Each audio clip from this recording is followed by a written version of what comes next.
Student, आज हम जो आपका एसएसटी है उसका जो हिस्ट्री का पोर्शन है उसका पहला लेक्चर आपको पिछले लेक्चरों में पढ़ाया गया है और उसी कड़ी में आज हम उसके अंदर जो एक और पॉइंट है जिसको क्रांतियों का युग के नाम से जाना जाता है और जिसके अंदर जानेंगे किस प्रकार रूढ़िवादी ताकतों का बच्चों अभिप्राय ये होता है जो पुरानी विचारधारा, पुरानी परंपरा, पुरानी जो सामाजिक संस्कृति और जो व्यवस्था पहले से चली आ रही है उसको स्थापित करने के लिए जो काम करते हैं या उनको बढ़ावा देते हैं उसको रूढ़िवादी कहते हैं। हमने इस लेसन में पिछली बार पढ़ा कि किस प्रकार से साम्राज्यवाद क्या होता है और राष्ट्रवाद क्या होता है और किस प्रकार के ये विचार यूरोप में फ्रांस की क्रांति ने अपने देश के साथ साथ यूरोप के अन्य देशों को भी प्रभावित किया और उनकी वजह से राष्ट्रवाद का जो विचार है पूरे यूरोप में फैला और फैलने के साथ साथ वहाँ पर जो छोटे छोटे राज्य थे उनको राष्ट्रीय राज्यों में पहचान दिलाई और पूरे यूरोप में एक भूमंडल की अगर बात करें या फिर धरातल की बात करें तो एक नए देश उभर के आए, एक नया तरह का नक्शा तैयार हुआ। जो जिन देशों में जो छोटे छोटे राज्य अलग अलग टुकड़ों में बटे हुए थे वो धीरे धीरे करके अब एक देश के रूप के में अपना अस्तित्व बनाने लग गए और उनकी अपनी एक पहचान हुई और वो जो समय के अनुसार जो भी मांगे थी, जो भी आधुनिकीकरण था और जो भी वहाँ के लोगों के लोकतांत्रिक अधिकार थे उन सब के लिए उन्होंने काम किया। तो उसी कड़ी में आज हम पढ़ेंगे क्रांतियों का युग जो 1830 से लेकर 1848 तक के दौरान है।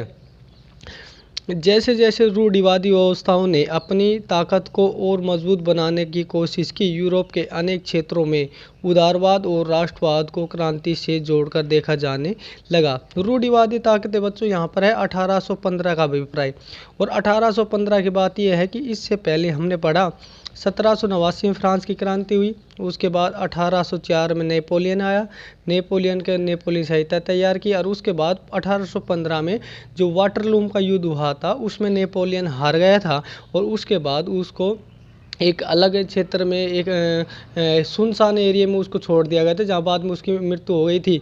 लेकिन जैसे ही फ्रांस को और जितने क्षेत्र नेपोलियन ने जीते थे उन क्षेत्रों में दोबारे से जो पुरानी व्यवस्था जो नेपोलियन ने बदली थी, जो व्यवस्था नेपोलियन ने बदली थी उनको समाप्त करके नई तरह की व्यवस्था नए लाते हुए पुरानी व्यवस्था को दोबारा स्थापित करने के लिए ये लोग प्रयास करने लगे।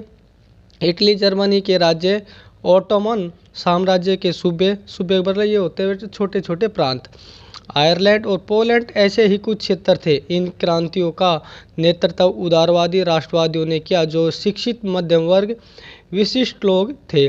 मतलब जो उदारवादी और राष्ट्रवादी विचारधारा के थे, उदारवादी ये होते हैं कि बच्चों जो एक बदलाव की बात करते हैं, जो एक प्रकार से किसी पर दया दृष्टि रखते हैं या फिर ये मानते हैं कि इन लोगों का शोषण हो रहा है, इनके खिलाफ इनके विरुद्ध आवाज़ उठानी चाहिए और ऐसी व्यवस्था स्थापित हो जो सबके हितकारी हो, लोकतांत्रिक और संवैधानिक बातों की जो पैरवी करते हैं, जिनको बढ़ावा देते हैं, जिनकी सिफारिशें करते हैं, वो उदारवादी आते हैं।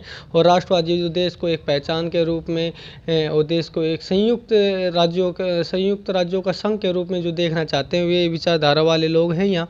और उनमें मध्यम वर्ग के विशिष्ट मतलब कि एक स्पेशल जो लोग थे वे शामिल थे, जिसमें प्रोफेसर, स्कूली अध्यापक, कलरक और वाणिज्य व्यापार में लगे मध्यम वर्ग के लोग शामिल थे।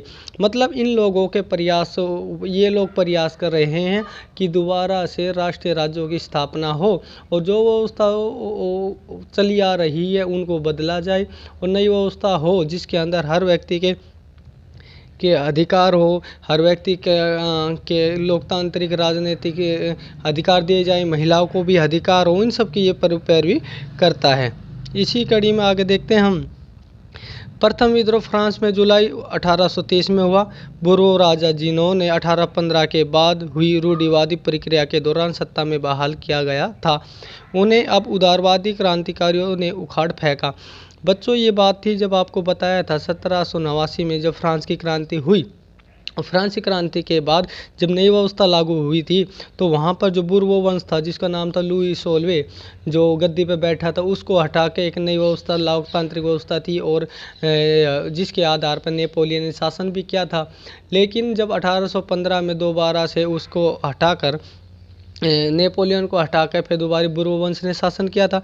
लेकिन अब फिलहाल जो फिर दोबारा विद्रोह हो रहा है उसके दौरान 1830 में उसे बहाल किया गया पुरानी सत्ता को, उन सब चीज़ों को के दौरान सत्ता में बहाल, मतलब कि दोबारा से ही उन लोगों को गद्दी दे दी गई कि इनको बुर्बोवंश को, जिनकी जगह एक संवैधानिक राजतंत्र स्थापित किया गया जिनका अध्यक्ष लुई फिलिप्स था।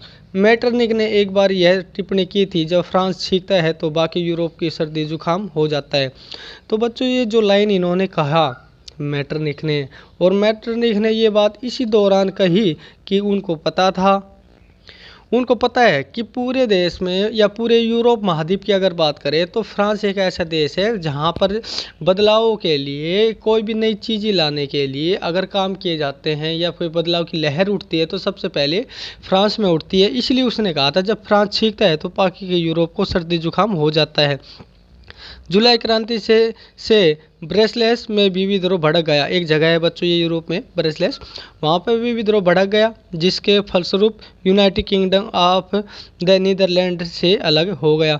मतलब वहाँ पर ये भी अपना अस्तित्व की बात करने लगे। यहाँ पर भी बात उठी कि हमें लोकतांत्रिक संवैधानिक अधिकार चाहिए। इस तरह की जब पहल की गई लोगों के द्वारा तो ये इसका अंग था, इससे ये अलग हो गया। इस घटना में जिसने पूरे यूरोप के शिक्षित अभिजात वर्ग ने राष्ट्रीय भावना का संचार किया वह थी यूनान का स्वतंत्रता संग्राम। मतलब अभिजात वर्ग का मतलब होता है बच्चों एक प्रकार से ऐसा वर्ग जो समाज में बदलाव की बात करता है, साधन संपन्न होता है और पढ़ा लिखा भी जो होता है, उस वर्ग की हम बात कर रहे हैं। 15वीं सदी से यूनान ओटोमन साम्राज्य का हिस्सा था। यूरोप में क्रांतिकारी राष्ट्रवाद की प्रगति से यूनानियों का आज़ादी के लिए संघर्ष 1821 में आरंभ हो गया था। यूनान में राष्ट्रवादियों को निर्वासन में रह रहे यूनानियों के साथ पश्चिमी यूरोप के अनेक लोगों का समर्थन मिला जो प्राचीन यूनान संस्कृति के प्रति सहानुभूति रखते थे।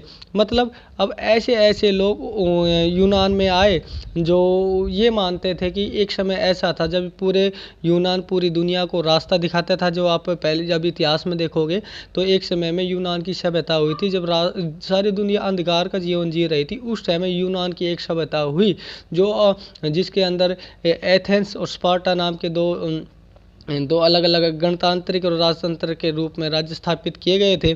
और जब पूरी दुनिया का मार्गदर्शन करने के लिए यूनान की सभ्यता थी, लेकिन समय के साथ साथ जब उनके व्यवस्थाओं का डिक्लाइन हुआ, वो व्यवस्था ख़त्म हुई, तो वो अब क्या ओटोमन साम्राज्य के अधीन आ गई। और ओटोमन साम्राज्य के अधीन आते हुए उनकी स्वतंत्रता का लोप हो गई। वे अपने गौरव को भूल चुकी थी। गौरवशाला अतीत का उनके लिए कोई महत्व नहीं था। लेकिन अभी अभिजात वर्ग के लोग या बुद्धिजीवी लोग जब वहाँ पर आने लग रहे हैं और यूनान में रह रहे हैं तो उनको याद दिला रहे थे एक समय ऐसा था जब आप लोगों के लिए काम करते थे और लोगों के साथ काम करने के साथ आप उनके लिए संघर्ष में, और आपका जो अतीत है गौरवशाली है, आप जिस अधीनता में जी रहे हुए आपके लिए नहीं है।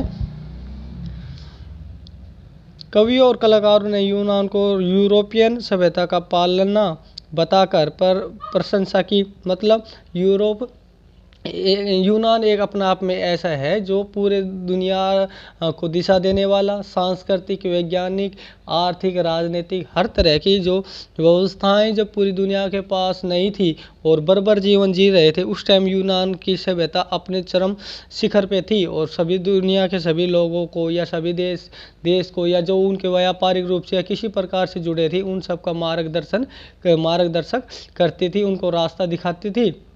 और एक प्रकार से आइडल का रूप में वो सिविलाइजेशन अपना महत्व रखती थी और लोगों को प्रभावित किया और लोगों ने उससे बहुत कुछ दिया। और इसके साथ साथ एक मुस्लिम साम्राज्य के विरुद्ध यूनान के संघर्ष के लिए जनमत जुटाया। मतलब जो ओटोमन साम्राज्य था जिसकी राजधानी जिसे हम तुर्की कहते हैं, तुर्की की खलीफा की जो बात करते हैं, तो ये ओटोमन साम्राज्य जो मुस्लिम समुदाय के लोग उसमें रहते थे उन्होंने इन यूनानियों पे कब्जा कर रखा था।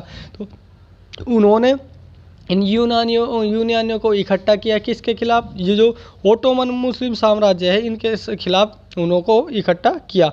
और वो भी ऐसे हुआ कि उन्होंने इनके गौरवशाली जो अतीत है उनको याद दिलाया, उनको अपने अतीत में जो पूरी दुनिया को जो बहुत कुछ दिया उन सब का महत्व बताने के लिए इन्होंने इस तरह का दृष्टिकोण, इस तरह के रास्ते इन्होंने अपनाए। अंग्रेज कवि लॉर्ड बरियन ने धन इकट्ठा किया और बाद में युद्ध लड़ने भी गए। मतलब एक जो कवि थे जिन्होंने आपने सुना होगा ना, जहाँ ना पहुँचे रवि वहाँ पहुँच जाए कवि। इस तरह की धारणा, मतलब कि समाज में जब बदलाव की बात आते हैं तो हर व्यक्ति पढ़े लिखे नहीं होते, लेकिन कवि एक ऐसा होता है जो अनपढ़ हो चाहे कैसा भी है उनके साथ अपनी बात को अपनी कविताओं के माध्यम से हर व्यक्ति तक वे बातों को पहुंचाने का सामर्थ्य रखता है। तो वही भूमिका इस लॉर्ड बरियन ने निभाई। 1824 में बुखार से उनकी मृत्यु हो गई। 1832 की कुस्तुनतुनिया की संधि ने यूनान को एक स्वतंत्र राष्ट्र घोषित किया गया। एक लंबे संघर्ष के बाद जो 1821 में आरंभ हुआ और 1832 तक एक लंबे संघर्ष के बाद यूनानियों को उनके अधिकार मिले और उनको ओटोमन साम्राज्य उससे बिल्कुल अलग कर दिया गया, उनका एक देश के रूप में अस्तित्व बना। तो बच्चों की हमने देखा कि ये राष्ट्रवाद की विचारधारा किस प्रकार यूरोप के देशों को प्रभावित कर रही है और सभी लोग जागरूक होते होते जो स्वतंत्रता, समानता और बंधुत्व की जो बात है, जो राष्ट्रवाद का आधार है, जो फ्रांस की क्रांति नारा दिया था, उन सब चीज़ों का किस प्रकार लोगों पर प्रभाव पड़ रहा है और उस प्रभाव से प्रभावित होकर लोग अपने देश के लिए संघर्ष करने लग रहे हैं। तो बच्चों आज के लिए एसएसटी में ये पहले लेसन में इतना ही। कल इसके आगे से पढ़ेंगे रूमानी कल्पना और राष्ट्रीय भावना। आज के लिए इतना ही, धन्यवाद।